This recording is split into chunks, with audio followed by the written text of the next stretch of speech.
Cockroach जनता party से मुझे लगता है कि अभी सरकार उभर भी नहीं पाई होगी, क्योंकि अभी अभी तो शिक्षा मंत्री धर्मेंद्र प्रधान का इस्तीफा लिया गया था कि इस बीच में पीएम मोदी ने 15 अगस्त को लाल किले से एक और भाषण दिया, जहां पर उन्होंने दिमागी नक्सल जैसे शब्द का इस्तेमाल किया। अब इसके बाद एक नया ही मुहिम छिड़ गया है। सोशल मीडिया का जमाना है दोस्तों। इन दिनों पहले आंदोलन अब सड़कों पर शुरू हुआ करते थे, लेकिन अब आंदोलन पहले सोशल मीडिया पर शुरू होते हैं, वाद विवाद होता है, चर्चाएं होती हैं और फिर धीरे धीरे करके हम देखते हैं कि वो आंदोलन सड़कों पर आते हैं। जैसा कि आपने कॉकरोच जनता पार्टी का आंदोलन देखा होगा। 1 मिलियन 2 मिलियन का सफर कब महज हफ्ते भर के भीतर 22 मिलियन में तब्दील हो जाता है। और अभिजीत दीप के इस बात का ऐलान भी कर देते हैं कि वो यूएसए से आकर दिल्ली के जंतर मंतर पर आंदोलन करेंगे। फिर उसके बाद तो सारी बात आप बखूबी जानते होंगे कि लंबे 36 दिनों तक वो आंदोलन चला और उसके बाद शिक्षा मंत्री को मजबूरन घुटने टेकने पड़े और इस्तीफा देना हो।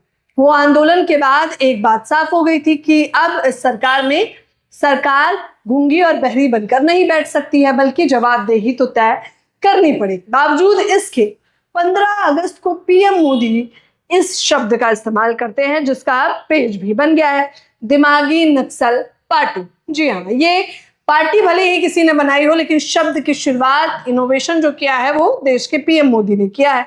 जैसे ही वो उस शब्द को बोलते हैं, सोशल मीडिया पर, इंस्टाग्राम पर मुख्य तौर पर इसका पेज बन जाता है, जिसपे अभी तक तकरीबन 2,53,000 फॉलोवर जुड़ गए हैं और इसमें लगातार लोग अपनी बातों को रख रहे हैं। आप जानते होंगे कि दिमागी नक्सल शब्द, जब नक्सलवाद की बात होती है तो एक अलग ही हमारे दिमाग में छवि बनती है। वो लोग जो नक्सलवाद को मानते हैं वो संवैधानिक दायरे में नहीं रहते, लेकिन इस देश का जनजीत संवैधानिक दायरे में रहकर आंदोलन कर रहा होता है। इस देश का किसान जब 13 महीने सड़कों पर बैठा तो उसने संवैधानिक दायरे में रहकर ही आंदोलन किया, 750 किसानों की शहादत दी और उसके बाद जाकर सरकार ने घुटने टेके। इसके बाद जितने भी आंदोलन होते हैं इस देश में वो संवैधानिक दायरे में होते हैं।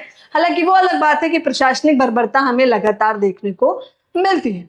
जब इस शब्द का इस्तेमाल किया होगा तब पीएम मोदी को लगा था कि ये शब्द रफा दफा कर दिया जाएगा, लेकिन अब इस शब्द को पकड़कर जेनजी न केवल बैठ गया है, बल्कि पूरा विपक्ष दिमागी नक्सल पर सवाल कर रहा है। अरविंद केजरीवाल, जो कि दिल्ली के पूर्व मुख्यमंत्री है, उन्होंने तो बाकायदा अपने सोशल मीडिया एक्स पर लिख दिया, हाँ मैं दिमागी नक्सल हूं क्योंकि मैं देशभक्त हूं और मुझे इस पर गर्व है। वो वीडियो बनाते हैं और वो कहते हैं कि देश के किसानों को खालिस्तानी करार किया जाता है, देश के जेनजी जनरेशन को उग्रवादी और एंटी नेशनल और दहशतगर्द बताया जाता है, और अगर सवाल पूछने वाला दिमागी नक्सल है तो मैं भी दिमागी नक्सली हूं। इसके बाद सांसद संजय सिंह लिखते हैं, प्रधानमंत्री ने देश के नौजवानों को दिमागी नक्सल कहा। क्या पेपर लीक के खिलाफ आवाज उठाने वाली जेनजी दिमागी नक्सल है? क्या अपने स्कूलों को ठीक करने की मांग करने वाले छोटे छोटे बच्चे दिमागी नक्सल हैं, या फिर लड़ाई कराने वाली भारतीय झगड़ा पार्टी दिमागी नक्सल है? इसके बाद पूरे सोशल मीडिया पर लोग दिमागी नक्सल पार्टी के समर्थन में उतरे हुए हैं और अब पीएम मोदी से जवाबदेही मांग रहे हैं। ये मुहिम बिल्कुल वैसे ही चल रही है जैसे कॉकरोच जनता पार्टी ने सोशल मीडिया पर बज़ बनाया और उसके बाद सड़कों पर दिखी। अब ये भी सोशल मीडिया पर बज़ बना रही है। आने वाले समय में इस पार्टी का क्या निष्कर्ष होगा, हम ग्राउंड रिपोर्ट से और खबरों के माध्यम से आपको बताते रहेंगे।